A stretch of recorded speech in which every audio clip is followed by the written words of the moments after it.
국회 때 예결위원을 4차례를 지내고 개수조정위원회를 2번 여기만 하면서 예산의 길 그리고 예산을 따는 방법도 알고 있고 순천 시민들이 시작을 했으니까 대구 경북을 포함해서 온 국민들이 이게 이제 제대로 성과로 나타날 수 있도록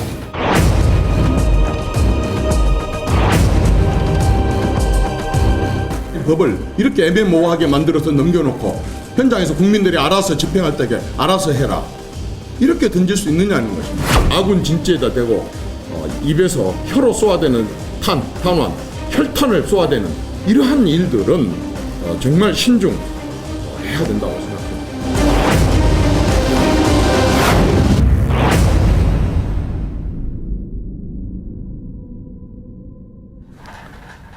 네, 박근혜 대통령의 임기가 8월 25일이면 딱 절반이 지나게 됩니다. 임기 하반기를 보는 해석과 기대가 다양합니다.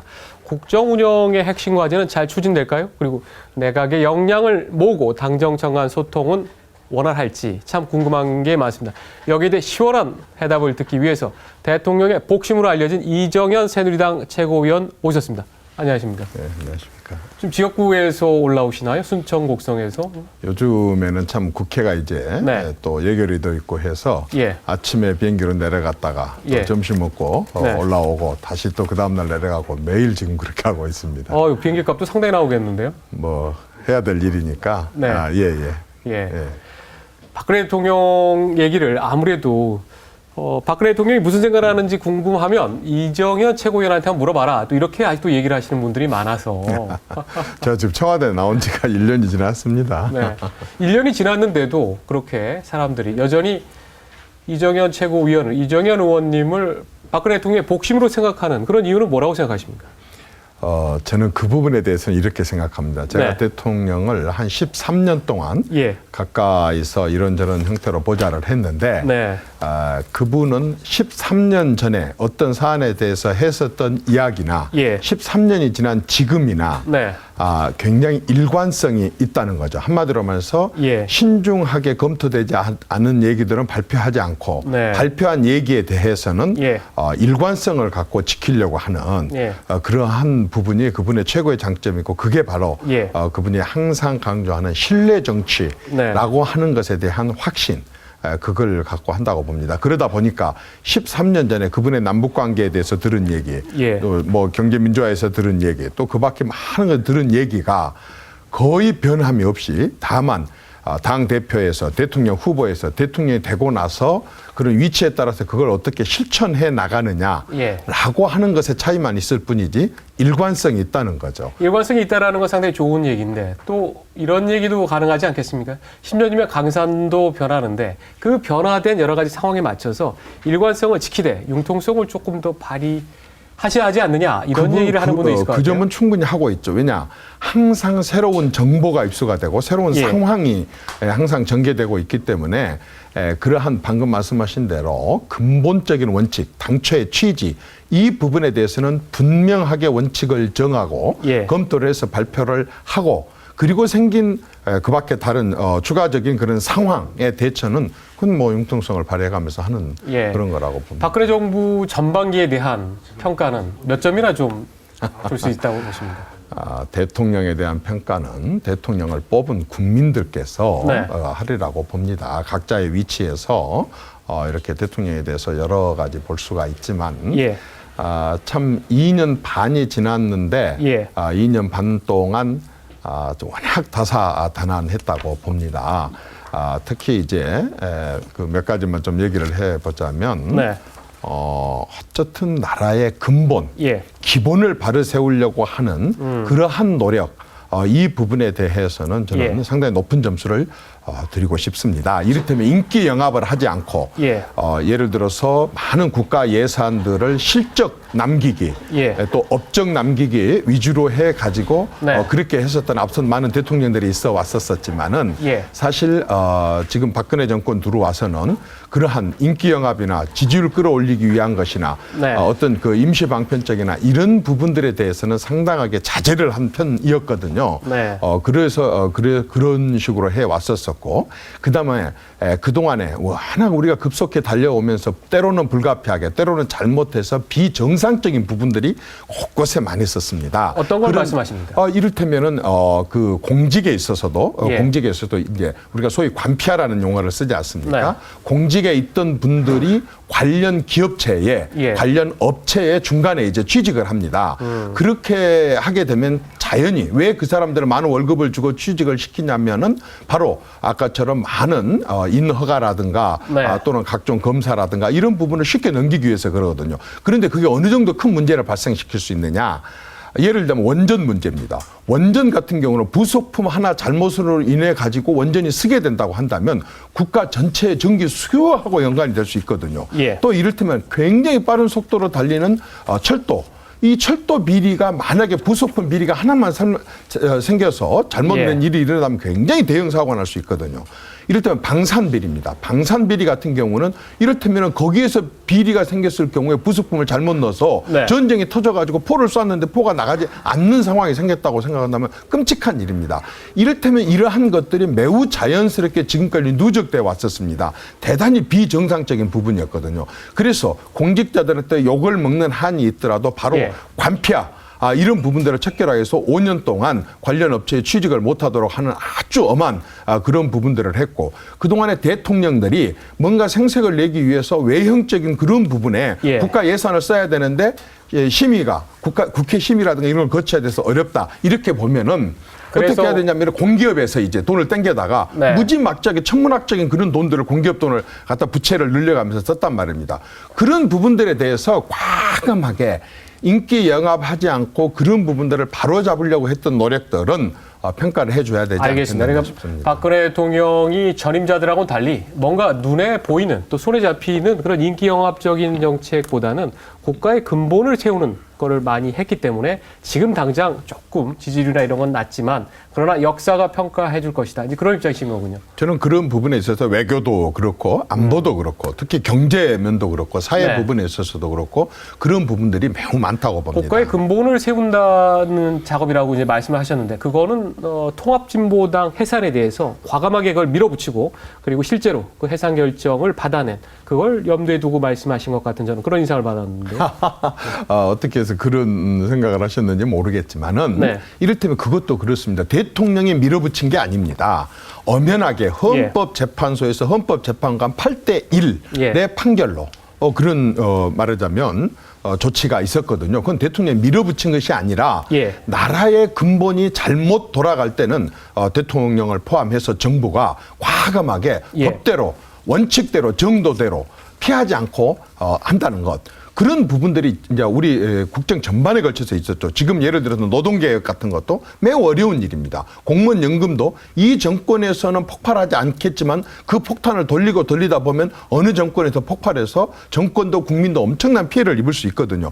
이건 사실 정권 입장에서는 욕먹는 일이고 사실 그렇게 인기를 끌 수 있는 일은 아닙니다. 지금 공무원연금 말씀하셨기 때문에 과감하게 해나간다는 거죠. 공무원연금 개혁이 뭔가 박근혜 대통령이 시작한 건 좋았지만 그런데 그게 조금 미봉책이다. 기대에 많이 못 미친다. 그런 평가를 하는 분들이 많이 있었어요. 또 그 연장선상에서 노동개혁이 내년 4월 총선을 앞두고서 이렇게 노동개혁을 하자고 들어갔는데 그게 과연 잘 될 것이냐. 그것도 뭔가 하나 미봉책에 그칠 거 아니냐라고 비판하는 분들도 있지 않습니까? 저는 그 두 가지 부분에 대해서 잘 지적을 해 주셨다고 봅니다. 일단 공무원 개혁.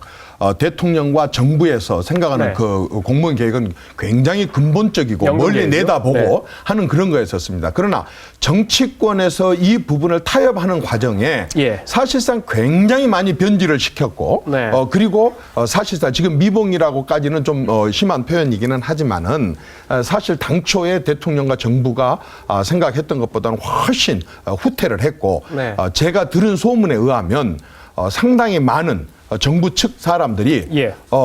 이대로 하려고 한다면 차라리 안 하는 게 낫다. 이거 거부권을 행사해야 된다라고 하는 문제가 제기될 정도로 대통령과 정부에서는 예. 정치권의 그러한 후퇴된 타협 이런 것에 대해서 많이 불만을 가졌습니다. 노동개혁은 지금 내년 총선 앞두고 또 그렇게 될 수 있겠느냐라고 지적을 하셨었지만은 정치권과 이 대타협에 나서는 노사정에 그 참가하는 사람들이 모두가 다 진짜 국가와 국민의 미래, 특히 우리 청년의 일자리 문제에 대해서 정말로 사명감을 갖고 책임감을 갖고 그렇게 나서 줘야 된다고 생각합니다. 예, 그것이 오히려 내년 총선에서 어떤 당이든지 그걸 제대로 원칙대로 하려고 하는 당에게 국민들이 박수갈채를 보내고 성원과 지지를 해줄 때 그때 바로 우리 미래가 있는 것이고 성장 동력에 예. 보탬이 되는 그런 계획이 될 수 있지 않을까 인터뷰를 싶습니다. 하면서 박근혜 대통령이 이렇게 열정적인 이정현 최고위원을 안 좋아할래? 안 좋아할 수가 없겠구나. 저는 그런 생각에 갑자기 그렇습니다. 이거 하나 좀 여쭤보고 가야 될 것 같습니다. 공무원 연금 개혁 과정에서 유승민 원내대표 사건이 발생을 했는데 유승민 원내대표가 잘못됐다는 입장이신데 유승민 원내대표가 뭘 가장 크게 잘못했습니까?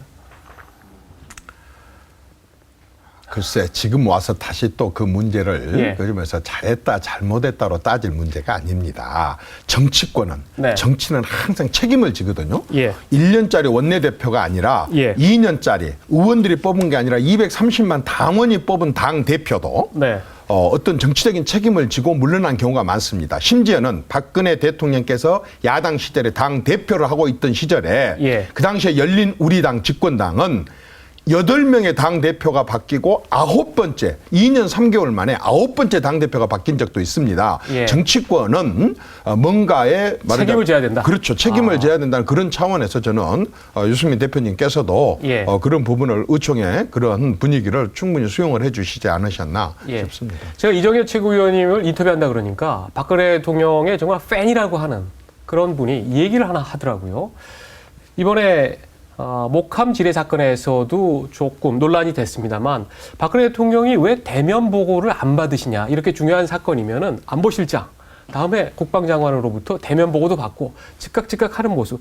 박근혜 대통령의 애국심에 대해서는 전혀 의심하지 않는다. 다만 국민들에게나 이렇게 보여줄 때도 대면 보고를 확실하게 받고 그런 모습을 좀 더 보여주면 좋지 않겠느냐고 하는데 이정현 최고위원님이 그런 걸 조금 건의해서 제가 할 생각 그 없습니다. 부분에 대해서 어디까지 얘기하는 것이 과연 지금 청와대에 돌아가는 것에 그 비밀을 유지를 하는 것인지 제가 잘 모르기는 하겠습니다만 이 부분은 예. 꼭 좀 변명을 좀 해야 되겠습니다. 예를 들어서 어떤 급박한 상황들 또 예. 사건 사고가 생깁니다. 그러면요. 그 사건이 안보실에 네. 접수되는 바로 그 순간 바로 검토를 해서 보고돼야 될 상황이면 대통령께 바로 보고를 합니다. 물론 그건 그렇겠죠. 전화상으로도 보고를 하고 서면상으로도 보고합니다. 네. 얼굴을 맞대고 한다고 하는 보고라고 하는 것이 네. 때로는 그게 굉장히 편리할 때도 있지만 그게 굉장히 시간적으로 지연이 될 수도 있고 전화 또 드리고 그것에 그렇습니다. 전화 드리고 가서 대면 보고 좀 하겠습니다라고 할 수도 있는 거 아닙니까? 대면 보고는요 안 하는 네. 게 아니라 수시로 합니다. 네. 하는데 네. 어떤 상황에 대해서 예. 대면 보고를 할 상황이 있고 그러지 않은 상황이 있고 예. 또 이렇게 그 실시간으로 변화되고 있는 그런 상황들이 있거든요. 네. 예를 들어서 세월호 사건이라든가 지금 이번에 사건도 예를 들어서 사건이 발생이 됐습니다. 예. 그렇게 되면은 이게 예를 들어서 연평도를 공격을 했다. 그건 공격 지점이 분명하기 때문에 바로 즉각적으로 원점 공격이 가능하다 그 말입니다. 그러나 예를 들어서 천안함 사고가 났다. 네. 북한 소행이라는 게 거의 확실시 되지만 예. 그러나 아직 완전한 조사가 끝나지 않은 상태에서 그걸 북한 상황이다 이렇게 얘기를 할 수 없단 말이에요. 그러면 수시로 계속해서 새로운 상황들이 되는데 그건 수시로 전화로 보고하고 하다가 이걸 어떤 조치를 해야 되고 중요한 상황이 됐을 때는 관저까지 가서도 안보실장이 항상 가서 보고하는 걸 수시로 봤습니다. 오죽 했으면 관저까지 안보실장이 들어가는 수시로 거죠? 네. 당연하죠. 네. 그렇게 해서 저희들도 마찬가지로 수석실에 마찬가지였었지만 어떤 사안에 대해서 깊은 토론이 필요로 하거나 아주 상세한 그러한 보고와 지시를 받을 상황이 있으면 언제든지 가서 대면 보고가 가능합니다. 그러나 지금 이 대통령은 장관들도 마찬가지고 수석들도 마찬가지고 네. 전화가 있는데 또 바로 이메일로 이렇게 그게 가능하는데 네. 굳이 왔다 갔다 하면서 하게 된다고 한다면은 시간적인 낭비도 있을 뿐만 아니라 제가 드린 얘기의 요지는 긴급한 보고는 그렇게 하더라도 뭔가 중요한 상황에 대해서는 같이 논의하고 대면 보고를 하면서 하는 게 더 수시로 그런 게. 있습니다. 대면 네. 보고가 수시로 있습니다. 네. 저도 많이 해봤고 특히 저는 안보실장하고 위아래층을 쓰고 있었기 때문에 과거에도 알겠습니다. 안보실장이 수시로 가서 보고하는 걸 많이 봐왔습니다. 예, 그 대면 보고에 대해서는 저희가 갖고 있는 정보하고 또 이채고 의원님이 갖고 있는 저는 제가 정보하고는 직접 현장에서 했고 보고를 했던 사람이고 그렇죠. 그다음에 듣는 얘기하고 같을 예. 수 없고 또 대면 보고 했다는 것을 그걸 계속 브리핑할 필요는 없지 않습니까? 네. 이제 이정현 최고위원님 개인에 대해서 조금 워낙 전국적인 인물이 작년 730 재보궐선거에서 정말 저는 당선될 가능성이 있다는 정보들은 올라오는데 제가 이걸 쉽게 믿지를 못했거든요. 그렇게 당선되고 나서 1년 동안의 의정생활 어떠셨습니까? 지난 1년 동안 저는 한 가지를 좀 실천을 하고 싶었습니다. 한 가지. 네. 많은 국회의원들과 선거직들이 선거 기간 동안에 뭐라고 얘기를 하냐면 제가 여러분의 심부름꾼이 되겠습니다. 예. 제가 여러분의 머슴이 되겠습니다라고 얘기를 합니다. 그러나 당선되고 나서 당선된 그 순간 꽃다발을 목에 거는 순간 입장이 바뀌어서 이제는 내가 주인이고 이제 내가 높은 사람으로 변합니다. 저는 지난 1년 동안에 바로 내가 약속했었던 심부름꾼이 되겠다고 하는 그 부분을 실천하기 위해서 부단히 노력을 했습니다. 예를 들자면 마을 단위에 가서 3시간, 4시간씩 막걸리 토크를 하면서 지역 주민들과 특히 농민들 또 원예하는 사람들 많은 소상공인들하고 접촉을 하면서 대화를 서너 시간씩 나누고 마을 회관에서 자고 또 이장집에 가서 아침밥을 얻어먹고 마을회관에서 주무세요? 그렇습니다. 매주 토요일 날은 또 순천 시민들이 가장 많이 놀러 나오는 호수공원 풀밭에 예외 없이 2시면 나타나서 이정현 국회의원과 대화하고 싶은 사람은 누구든지 다 오세요. 몇 달 동안 하다 보니까 소문이 나서 많은 분들이 와서 대화를 나누고 이런 식으로 하면서 현장에서 주로 주민들이 만나기 어렵다는 사람 국회의원 그 이미지를 지우기 위해서 노력을 했고 그러한 부분들을 이제 가지고 올라와서 최고위원 하면서 또 당의 중소기업 소상공인 특위 위원장을 하면서 또 산업자원위원회 위원을 하면서 예결위원을 하면서 그런 분들을 반영하기 열성적으로 하기로는 대한민국에서 아마 저는 이제 김문수 전 경기지사가 또 생각이 나는데 김문수 전 경기지사도 따라올 수가 없다고 저는 생각을 하는데 그러면 내년에 지금 순천 곡성만 해도 서가본 전 의원이 있죠. 노광규 전 시장이 있죠. 그리고 김강진 의원도 나선다고 하는데 재선 자신 있으십니까? 그 순천 시민들하고 곡성 구민들 유권자들이 선택하실 일이니까 제가 자신이 있다 없다를 떠나서 제가 약속했던 대로 제가 미치도록 일하고 싶습니다. 저를 한번 부려보고 써먹어보고 정말 마음에 안 들거든 그때 쓰레기통에 버려달라라고 얘기를 했기 때문에 저는 제가 지금까지는 제 스스로에게 부끄러움 없이 최선을 다하고 있고 그래서 저를 쓰레기통에 버리느냐 안 버리느냐 하는 것은 유권자들한테 달려있기 때문에 앞으로 남은 기간도 최선을 다할 생각입니다. 당시 보궐선거에서 화제가 됐던 게 한 두 가지이지 않습니까? 의대를 유치하겠다는 거하고 그다음에 예산 폭탄을 쏟아버리겠다라고 해서 아니 이렇게 많은 예산을 가져갈 수 있단 말이야라고 해서 그때 논란이 됐었는데 당시 공약 어느 정도나 지금 진행되고 있습니까? 의대 유치도 지금 매우 어려운 일이기는 하지만 우리나라의 공공의료 인력이 대단히 부족합니다. 그래서 공공의료 인력을 양성하는 의과대학과 그 부속 병원을 만들기 위한 법안을 지금 제출을 해놓고 있고 또 보건복지부하고 많은 대화를 나누고 있습니다. 그래서 그 법안이 이제 관철될 수 있도록 남은 기간 동안 최선을 다할 것이고 그렇게 되게 된다 그런다면 정말 순천에 우리나라 16개 시도 가운데 유일하게 대학병원이 하나도 없는 전남 그중에 그 중심 도시인 순천에 아마 의대가 유치될 수 있을 거라고 확신을 합니다. 알겠습니다. 마지막으로 이거 하나 꼭 제가 여쭤봐야 될 것 같습니다. 지금 호남 민심 새정치민주연합 측에서의 얘기를 들으면 이건 정말 뒤숭숭한 것 같은데 호남의 민심은 이 최고위원님이 보시기에 어떠한 쪽으로 지금 나가고 있는가 어떠한 흐름으로 지금 가고 있는 건지 여기에 대해서 좀 권위 있는 얘기를 한번 듣고 싶습니다. 분명한 것은 변하고 있다는 것입니다. 저는 호남의 중심 도시 광주 그중에서도 또 가장 수준 높은 유권자들이 살고 있는 광주 서구 을에서 지난 보궐선거 때 그 천정배 의원이 당선되는 보궐선거 때 30%도 얻지 못하는 새정치민주연합의 득표율은 처음 봤습니다. 저는 제 목격으로 한 것은 처음 봤습니다. 그럴 정도로 후보가, 그렇죠. 그렇게 변하고 있다고 하는 것은 호남에서도 이제 서서히 뭔가 새로운 비전 또 새로운 정치, 새로운 지도자, 새로운 리더십에 대한 갈망이 있다는 것과 어떤 정치에 대한 경쟁 이 부분에 대해서 분명하게 주민들의 의식 변화가 있고 욕구가 있다고 하는 것에 대한 확신을 갖고 있습니다. 시간이 조금 아쉬운데 올해 한번 더 나와주시죠. 알겠습니다. 네, 오늘 말씀 감사합니다. 지금까지 새누리당의 이정현 최고위원과 함께했습니다. 저는 잠시 뒤에 돌아오겠습니다. 감사합니다.